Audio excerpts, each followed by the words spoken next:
The South Sudan story and what you're doing, and the Indianapolis story and what you're doing, I'm just reminded as I listened that it's at the end of the day not about programs, and it's not about organizations. It's about relationships. It's about people who build into people and keep showing up without an agenda, and they stay at the table and they work with you. And that's clearly what this room is full of. People who show up, stay at the table without an agenda other than to love unconditionally and to keep being there.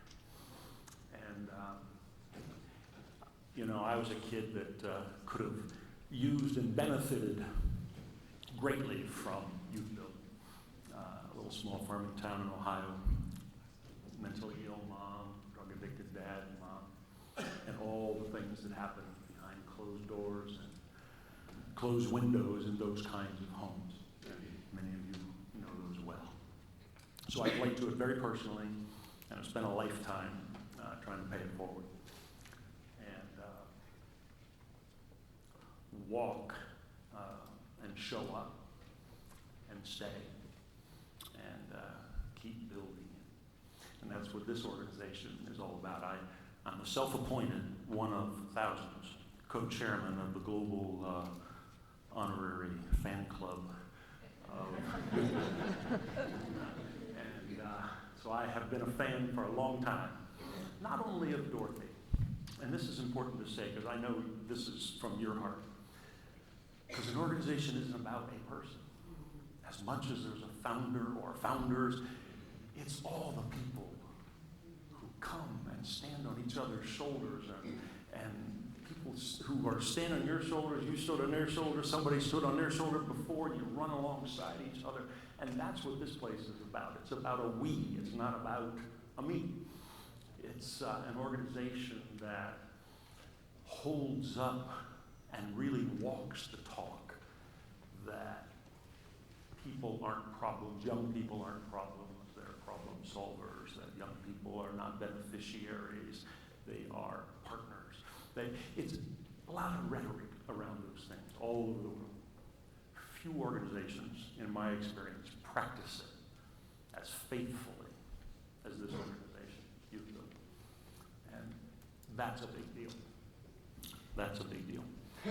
Having said that, congratulations for 35 amazing years. To you, Dorothy, to all those who were at the table at the beginning.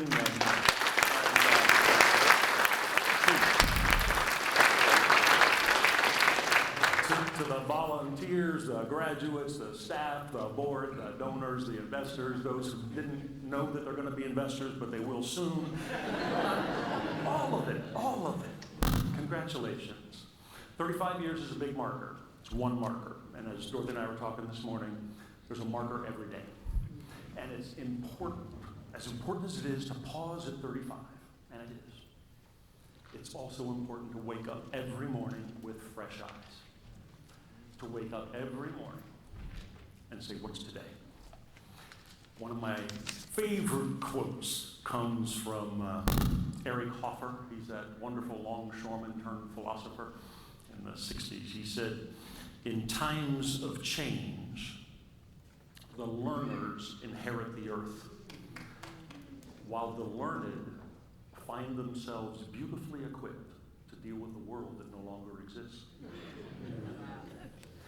It is so important to wake up, to show up every day with fresh eyes. We all know so many people, I'll speak for myself, I know many who are very learned. They have extensive pedigree and experience all over the world. But they don't show up with fresh eyes. They show up as learned. Oh, I've seen this before, I know what to do. So we keep applying old things that may or may not be relevant to new things. So when you think about this time of change, and you think about looking back 35 years ago when this great organization began, when there was no internet, there was no Google, there was no iPhone, there was no iPad, there was no a whole lot of stuff. When you look back and think that today, more than 3/4 of the 100 largest companies in the world were not among the 100 largest companies in the world at that time. And in fact, many of the 100 largest didn't even exist yet. It's a different time. And you think about the global context in which YouthBuild is already operating. This isn't a new idea. This is now, how do you ramp it up? How do you amp it up? In addition to continuing to grow and build and expand and improve the work in this country, which is in so great of need today. On a global context, I think all of you are well aware, but for those of you who aren't, if you think about the world, and you think about how it's different today, even than 10 years ago, 15 years ago, there are hundreds of companies that now truly have a global footprint. They're not any longer an international company where they have an international vision.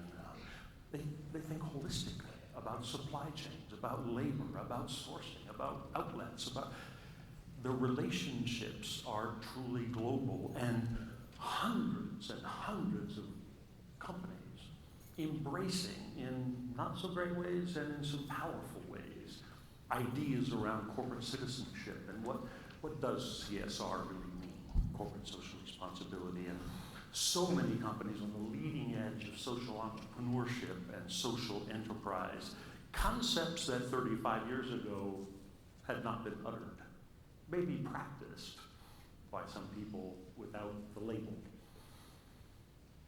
But it's a different time, and there are so many more, hundreds of examples of public-private partnerships where sectors are coming together in new ways, some bold ways, some not. But all that's happening in a demographic reality that is really important to highlight, and I'll do quickly.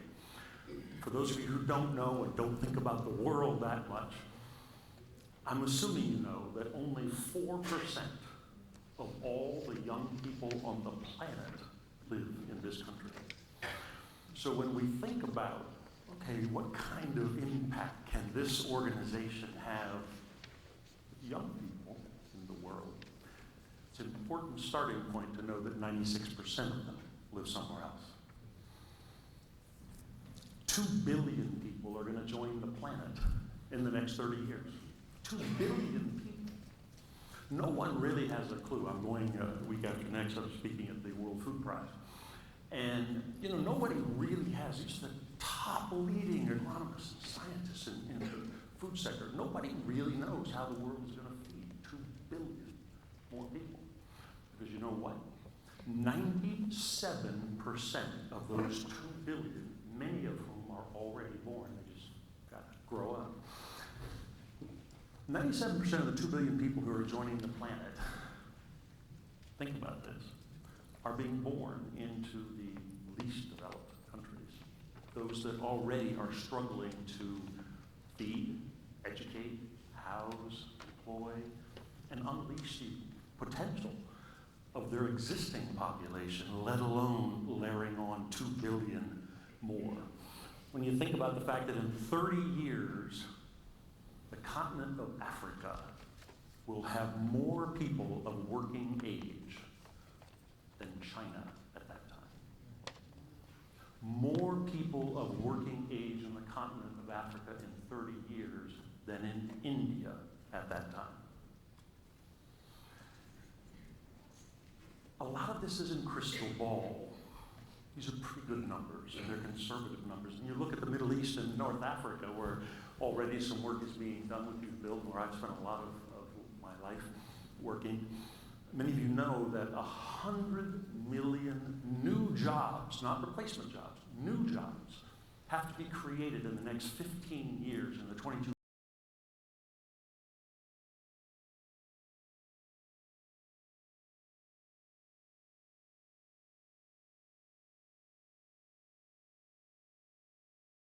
last 50 years. So how that's going to happen in 15 and the consequence of it not speaks for itself.